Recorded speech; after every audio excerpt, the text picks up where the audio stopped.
I hear so many Christians murmuring about their imperfections and their failures and their addictions and their shortcomings. And I see so little war.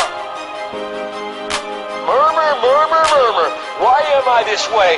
Make war! Bang with me, but bang with me. Never playing games, man, cause this thing can get risky. So man, if you in Christ, take up your cross quickly. Feelings on the front line, time to come with it. Cause sin never sleeps, it's got me in a trance. You can see it in my dreams. Man, I beat my flesh to the death every breath, like I beat my chest. Sun up, sun down, time in, time out. Against lust, against pride, against me. What's up, YouTube? It's JY Drummer 12 with you once again. This is Part 9, Chapter 9 of Every Young Man's Battle by Stephen Arterburn.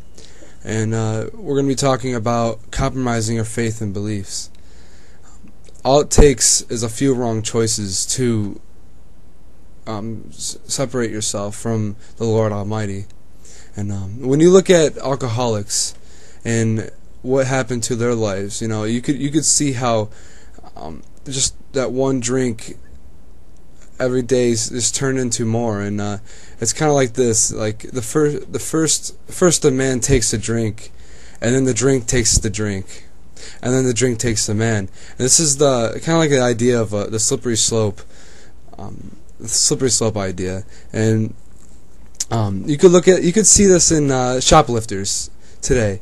A shoplifter will first, take a, let's say, whatever, a 10-cent piece of candy, and they'll feel kind of bad about it, kind of guilty about it. But after a while, they'll go back to the store and grab another piece of candy, and it becomes a habit. You could see, you could talk to people from prison, and the reason why they're in prison is because they once said just this once, and that once becomes into twice, which comes into 3 times, and so on. And this is a choice that a lot of Christians make today. They're going to compromise their faith because they don't really have that background, that backbone yet to be able to fight against it. And those consequences of compromise. Sadly, these are not like consequences of putting your hand into a fire. Like when you put your hand into a fire, it's gonna hurt. Like, you put your hand in a fire for a second, it might not hurt. Like, it might not hurt, but if you put it in there for 2 minutes, your hand will be burning. It'll be scalding. It'll be melting from the fire. That's direct consequences. See, from sexual sin, like whatever it is, masturbation, looking at women, whatever it is, these are delayed consequences, and you could see these 10 years down the road. Masturbation is acceptable in our society, and it starts to get into like young kids' minds, saying that it is acceptable, and then porn is acceptable, and you don't see the consequences right away from looking at these things. And if you want to see or hear about bad effects of masturbation, just go to this link right here, and it's the Forerunner Chronicles. If you ever heard of him, he's a good guy, and I really respect his stuff and what he does. And just go right here and just check it out, and he'll tell you the harmful effects of masturbation. But I think one aspect is that, what are you doing when you masturbate? What are you doing? You are lusting after women when you masturbate. There's no other reason why you would masturbate. Am I right?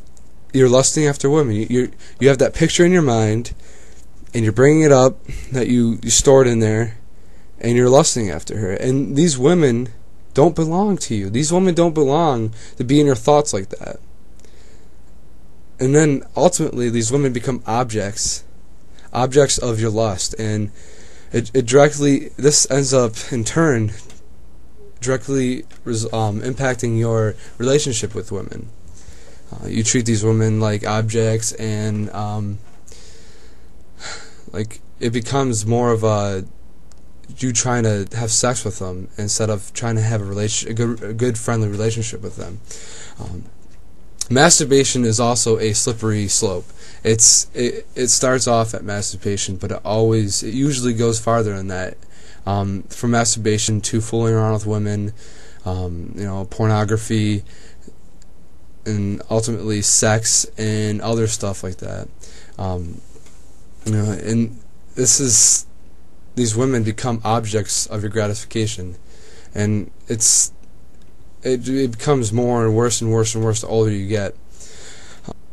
The problem is with this is that you want more and more and more, and it becomes you want the precious life. You're trying to find the precious life. The Bible talks about, you'll be seeking after the precious life. I can't think of the Bible verse right now, but I'll put it up here if I find it out. But you be looking for the precious life until something bad happens.